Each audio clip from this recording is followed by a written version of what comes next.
This brother, apparently he was on social media, and social media gets a lot of people into a lot of trouble. And he took a picture of his wife. I think her name's like Becky or Sally or Susie or something. Wait, no, wait, sorry. Which name is it? It's one of those. What? Sarah. That's it. Sarah. Sarah. I knew it was Becky or Sarah or Mitzi or Buffy or I don't know. Like, and anyway, so he got Sarah on his arm, and he really think he's somebody. Like he really think he impotent now. Look, I got me a white woman, boss. I was just impotent. And somebody asked, and they said, "Well, why didn't you marry a sister? Like, why didn't you marry a black woman?" Now, is that an appropriate question? I don't know if that's an appropriate question.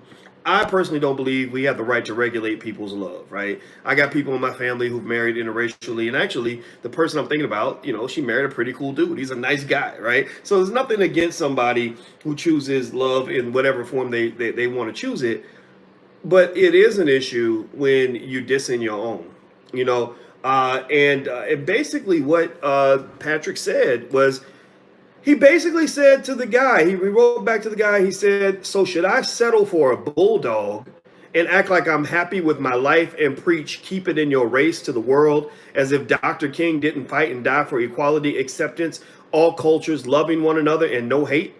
So I'm like, did he just call black women bulldogs? Like, did he just say that marrying a black woman is like marrying a bulldog? Well, I'm sorry, man, but first of all, I got to start the conversation by saying fuck you. You don't deserve a black woman. How about that? You don't deserve a black woman because most black women I know who are quality women don't want nothing to do with that kind of buffoonery, that kind of backward thinking, that kind of ridiculousness. I mean, it's absolutely ridiculous. And so let me read this again. Here's what's interesting. So there's like two levels to this. First, he says, "So should I settle for a bulldog and act like I'm happy with my life and preach keep it to your race?" Or keep it in your race to the world. And then he quotes Dr. King as if Dr. King didn't fight or die for equality, acceptance, all cultures loving one another, and no hate. Well, first of all, if I were talking to this young brother, first thing, I use the word brother very loosely because apparently being a brother is not that important to him. Because, you give a Negro a little bit of money and white folks start cheering for him and shit, he really starts thinking he's something else. Like, you don't see that seriously. Like, it's really weird to me. I don't get it. I'm sorry. I really don't get it. Somebody got to explain this to me. My friend, my homeboy, Etan Thomas, actually brought this to my attention. And shout out to Etan. Etan is a former NBA player. I'm sure he made lots of money. He ain't stupid, so he probably saved it and invested it and all that stuff. And he married a beautiful black woman that he met his freshman year in college. They have been married since, and they now have, I think, 3 beautiful children. So shout out to Etan Thomas, and he's the one that brought this to my attention. He put it on his Instagram page, and everybody should follow Etan on Instagram. And so I guess when I see this, I'm sitting here thinking, why must you diss black women, as you're moving on to this weird world that you live in, and also when you're quoting Dr. King about acceptance and equality, you really think they've accepted you? Like, you really think these people like you? Like, you really think these people, like, give me a yes or no, yes or no, yes or no. Do you think that Sarah, I get it mixed up, my bad. Sometimes they look alike. Do you really think that Sarah would be married to Patrick if he did not earn $10 million a year or whatever his salary is? Let me see what his salary is. Y'all answer that question. I'm going to look up his salary. So tell me, do you think that they'd be married? Do you think she would have gave him a chance if he was just, like Patrick with a Burger King uniform on? Like, seriously. Let me see. Patrick, what is his last name? Patrick Patterson.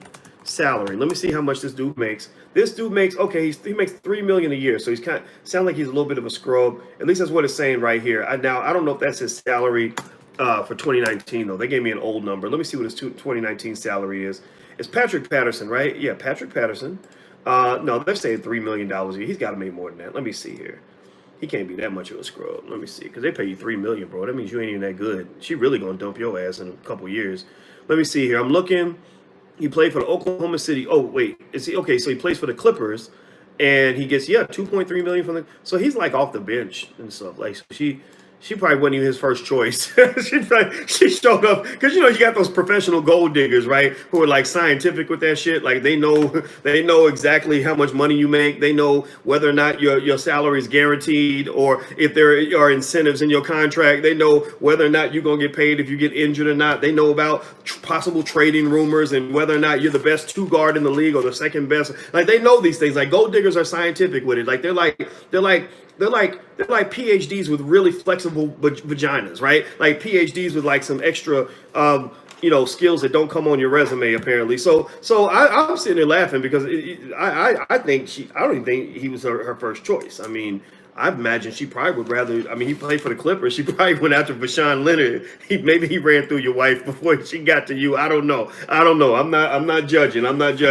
Anyway, please hit the thumbs up button if you if you haven't hit the thumbs up button. Please hit the thumbs up button and make sure you subscribe. And also, just a reminder: if Black love does matter to you, you guys know Alicia and I are getting married in July 11th, 2020. Everybody's invited. It's in Chicago. You can actually follow the wedding. You go to boyceandalicia.com. That's boyceandalicia.com.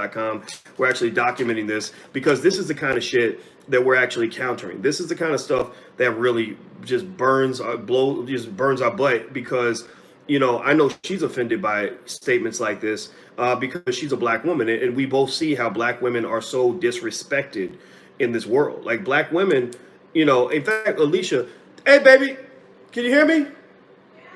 Remember today we were talking about how the Black woman is the most disrespected person in America. Remember we were talking about that today? Yeah, we were talking about that just today. We went running and she said nobody cares about the suffering of Black women. Nobody cares about what Black women go through. And the reason I felt it was important to jump on this topic and make a public statement on this and to be as honest about it as I need to be is because I need Black women to know that there are men that love you. That there are men that consider you to be the premium catch. You're not the secondary catch. You're not the one that we go after only when we're broke and then we jump the fence when we get some money. Like you are the prize. You are the special reward. And I just think I just think it's shameful when you get all these dudes for some reason they get all this money and then suddenly Black women ain't good enough for them. That's very weird to me. Very weird to me. In fact, I've heard people say this, and you probably heard this quote before, that you judge a culture by how they treat their women. You judge a culture by how they treat their women. You don't really see other communities really bashing their women the way a lot of our Black men will bash Black women. You just don't see that. So I don't know. I mean, I don't know. Do y'all see like Chinese guys and Jewish men run around talking about, I married me a Black woman because Jewish women ain't shit. Jewish women are a bunch of damn bulldogs. They pieces of shit, man. I got to get out of that because that's just, oh my God, who would marry a Jewish woman? Like, they don't talk like that. So you got to get out of this slave chatter. Seriously, like that's some sick stuff. I saw the man's wife. He's got. I saw her. I think she's on Instagram posing in a bikini or something. So maybe she's like an Instagram thought or something like that. I don't know. Maybe that's where you found her. I guess you find good thoughts on Instagram. There's plenty of them out there. I personally think this. Here's what I think. And I'm sorry. And I know it probably sounds like I'm dissing his wife, but I'm doing that deliberately because goddamn it, you ain't gonna diss our women and act like you're gonna get away with that. That's not cool. You cannot do that. And I'm telling you, and what I challenge anybody out there, any NBA player out there, anybody in the fucking league, anybody in the sports world, anybody in the entertainment world, when you see this guy, you need to confront him on behalf of Black women. You need to confront him and say, you need to do a public apology and set that shit straight. And don't just tweet that shit on Twitter or Instagram. You go hold a press conference or some shit. You get on camera and say, I'd like to apologize to Black women. You came from a Black woman. You were not born from a bulldog.